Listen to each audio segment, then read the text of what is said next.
इस क्वेश्चन में है if energy, velocity and time are considered to be fundamental quantities then find dimensional formula of surface tension.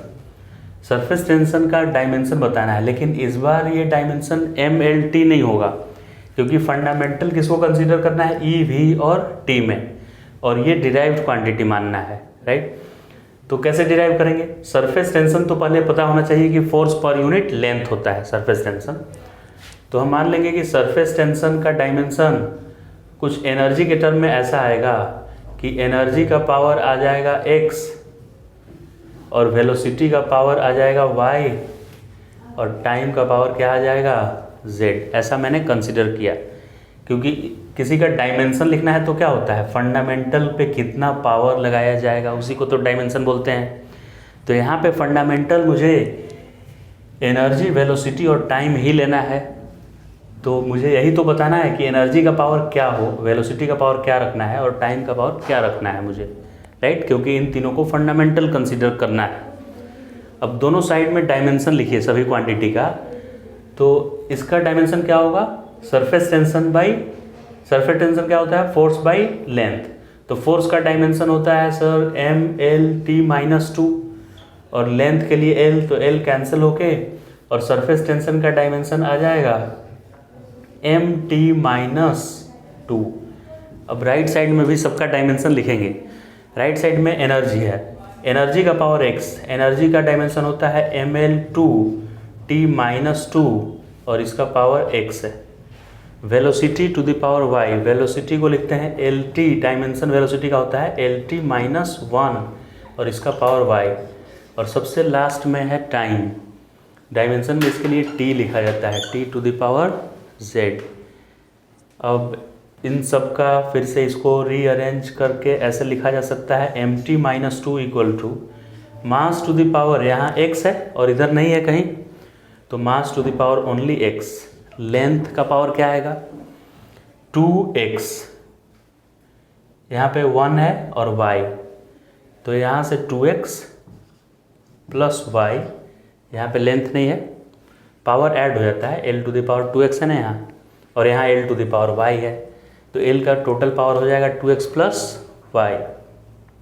Time to the power -2x, यहाँ -y और plus z। अभी दोनों side में क्या करना है, कंपेयर। दोनों साइड में क्या करेंगे, कंपेयर।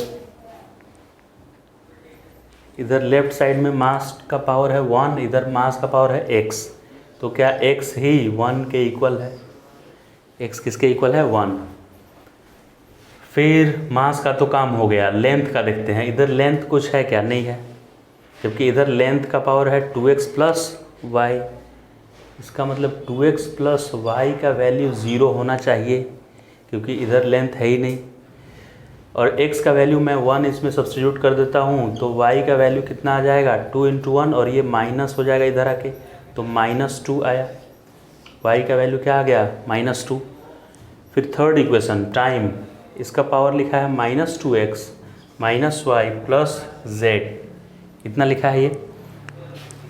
अब इधर से कंपेयर करें तो इधर टाइम का पावर -2 है, तो इतना इक्वल टू मैं लिख दूंगा -2, राइट।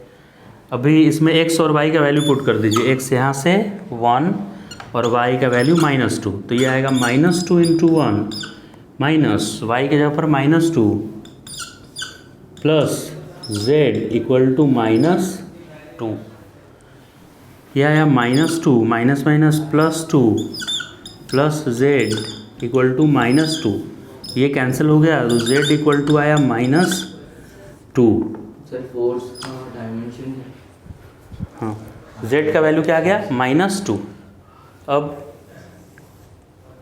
जो मेरा रिक्वायर्ड था क्वेश्चन में कि सिग्मा का क्या डायमेंशन होगा, यानी सरफेस टेंशन का डायमेंशन क्या होगा in terms of energy, velocity and time, तो इसका डायमेंशन होगा energy to the power x यानी 1, velocity to the power y यानी -2 और time to the power z यानी -2।